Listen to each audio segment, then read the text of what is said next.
Good morning, everybody. Welcome back to another video from Homesteading Off the Grid and another morning ramble. I have been called out and I'm gonna answer up. I've been asked repeatedly by several folks about what is our you-know-what hits the fan plan. Because I've been told since I'm a wannabe homesteader, as it's been phrased, that I should have this you-know-what hits the fan plan, and well, by golly, what is it? Well, okay, I guess I'll talk about that today. I think I have a very effective you-know-what hits the fan plan. I'm 44 years old. This is kind of the same plan I've implemented my entire life about the you-know-what hitting the fan, and so far it's worked. I'm cautiously optimistic it will continue to work. So I'm going to share it with you and see what you think.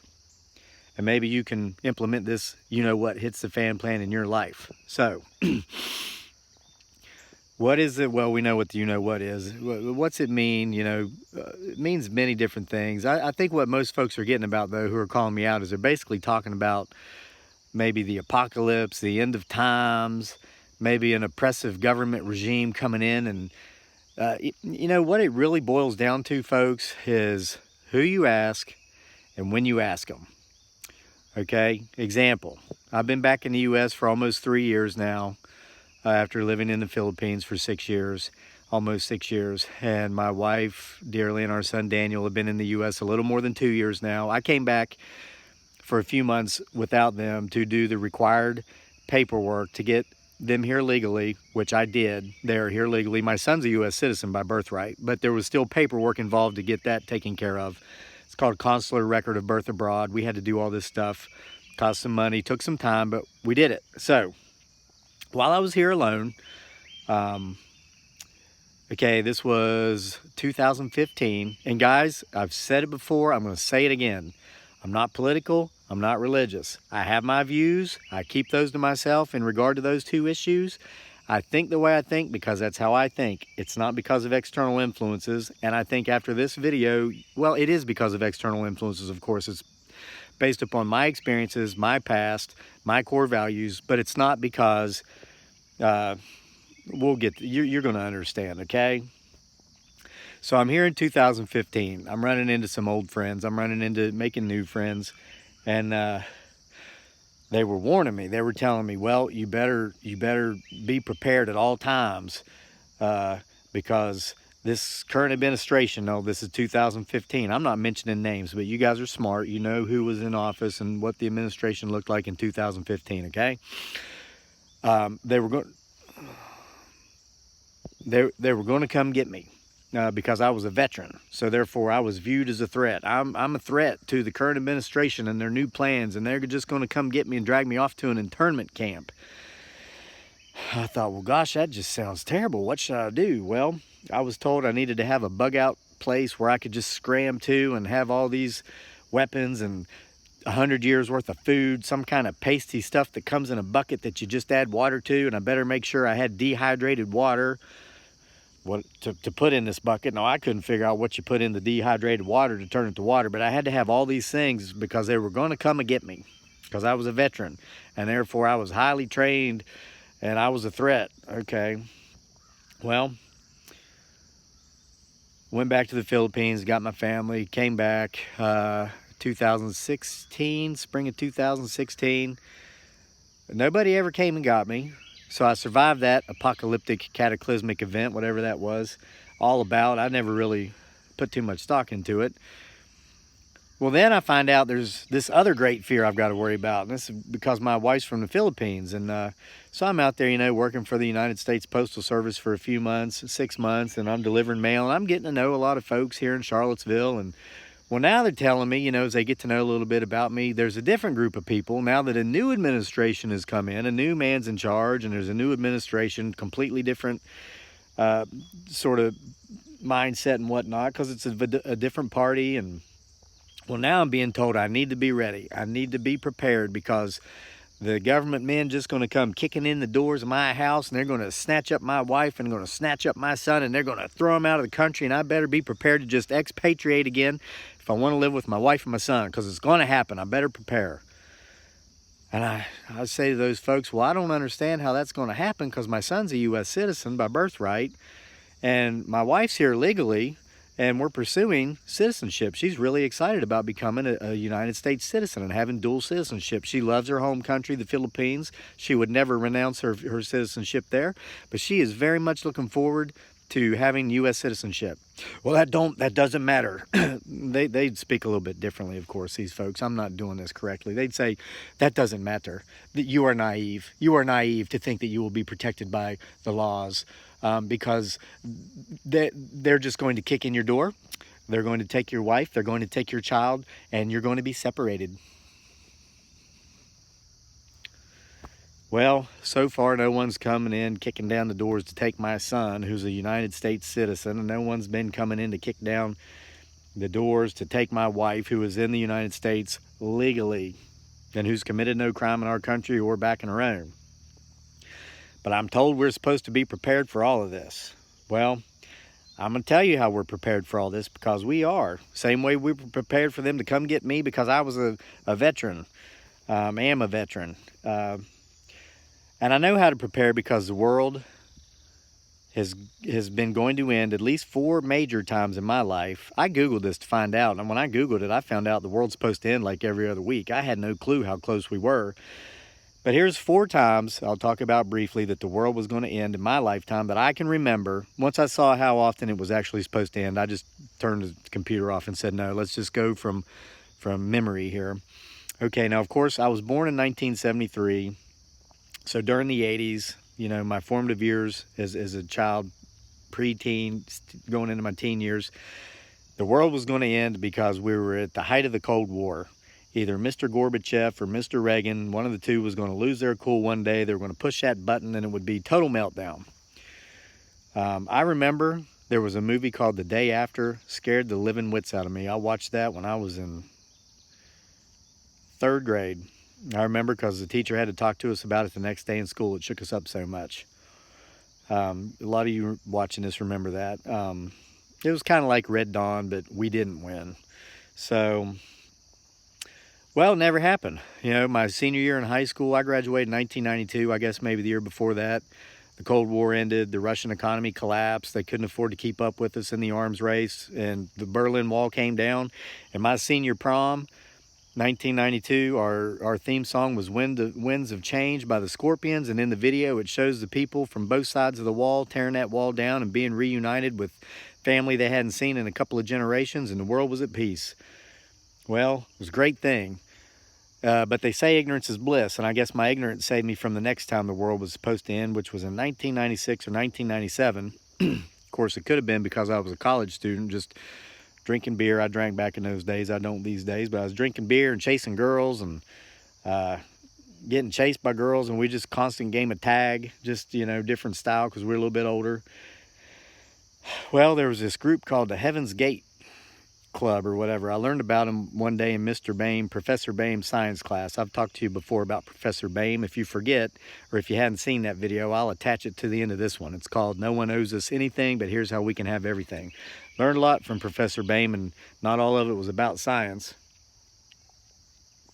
But that day in Professor Bame's class, we learned about the Heaven's Gate cult. It was a cult is what it was.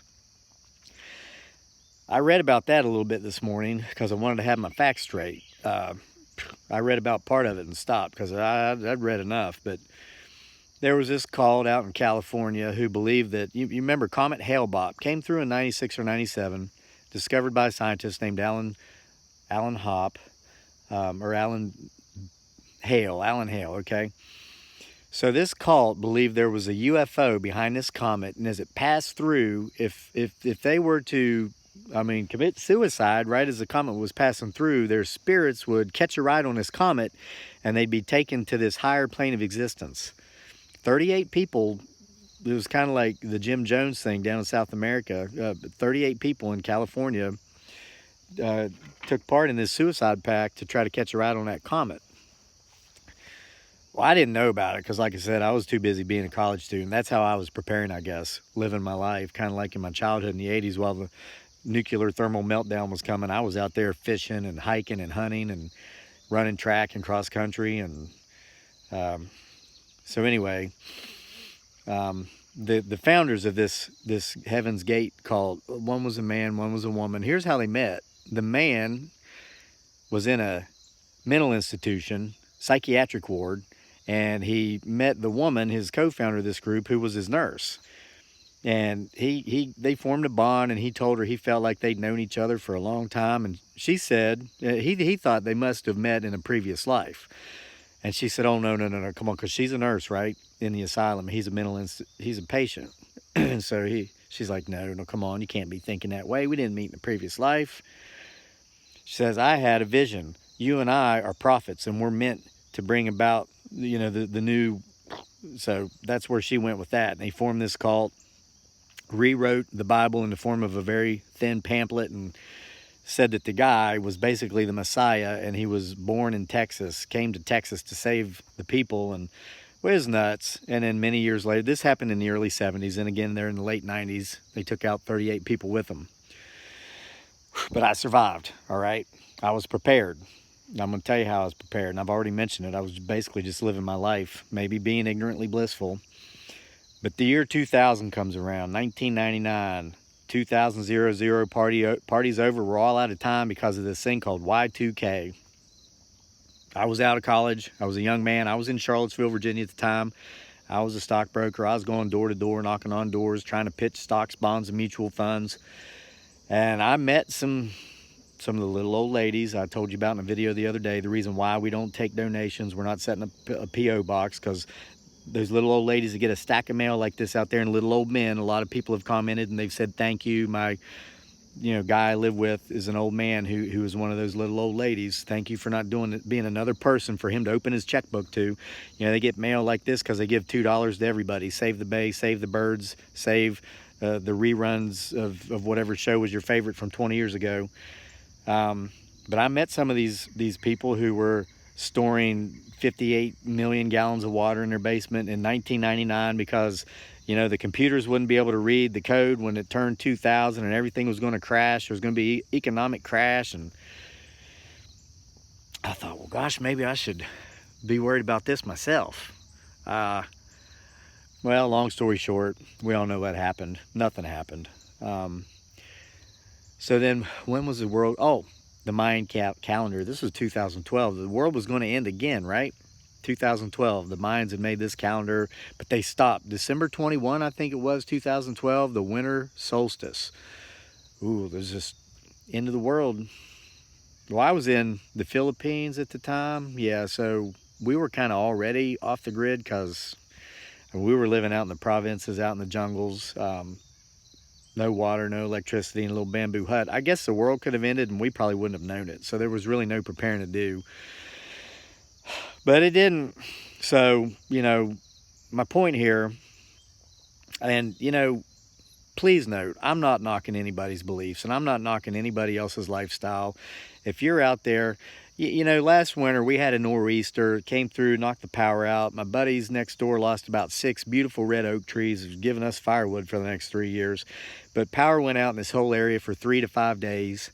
I keep adequate water ready. I keep an adequate amount of food ready when times are good, because I'll tell you what, folks, there's been times that have been so lean. We've been thankful we've had a garden. We've been thankful we got chickens that lay eggs, and we've been thankful when the next income paid out.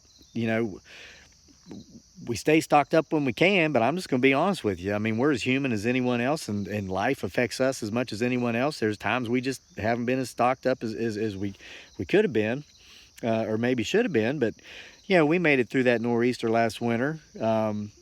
We have a wood stove. We have baseboard heat, and we have a wood stove. And last winter, when the power went out for a few days, why, we just enjoyed ourselves because we went camping in our living room.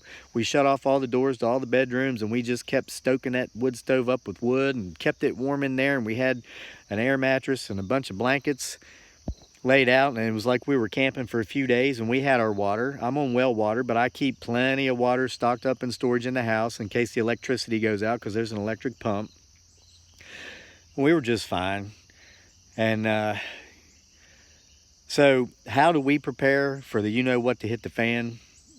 I don't have any 20-foot bunker out here. Y'all remember last spring, I remember seeing in the news there was a bunch of bad guys over in Afghanistan in a cave about a mile deep, and we had some kind of big Moab, mother of all bombs, dropped on top of them. None of them survived. So if those government men are going to come get me because I'm a veteran, or if they're going to come get me because my wife, who's here legally, isn't from here, that Moab would probably take care of my 20-foot bunker. So we don't spend our time digging it here on the homestead. What we do is we spend our time, this is how we prepare, in our garden, taking our walks, being together, living each day as if it was our last, because it might be. You know, it might just be because it is, and it has nothing to do with the apocalypse or the government men coming to get us for any particular reason.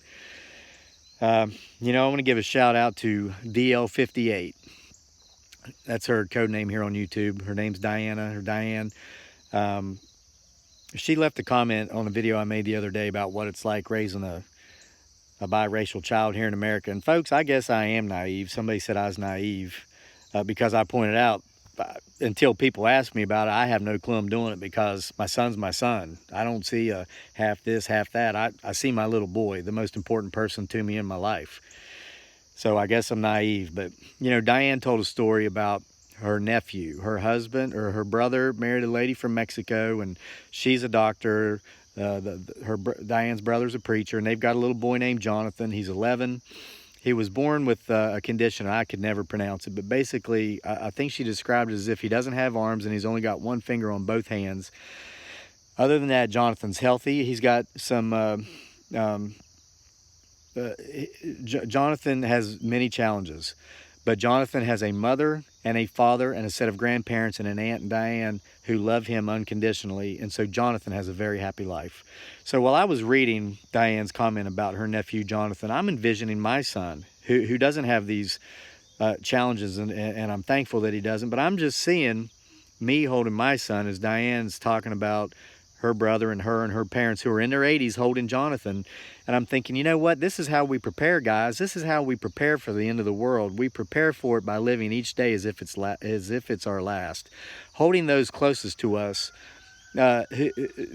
close to us, and giving them the unconditional love that they give us. So you called me out on it. How am I preparing for the you-know-what to hit the fan? That's how I'm doing it. I'm listening to Roger Crow down there. I'm looking at my beautiful homestead, and I'm going to go down the hill, and I'm going to snuggle with my son, and I'm going to snuggle with my wife, and we're going to live today as if it's our last, just in case it is. I don't know how it's going to end, but by golly, today, while we're here, we're going to be spending time together, and we're going to enjoy ourselves, and we're going to love each other as much as we can, because we do. So, hope you enjoyed this morning ramble. Hope you got something out of it. I'm going to give you another wonderful parting shot of the homestead. You guys have a great day.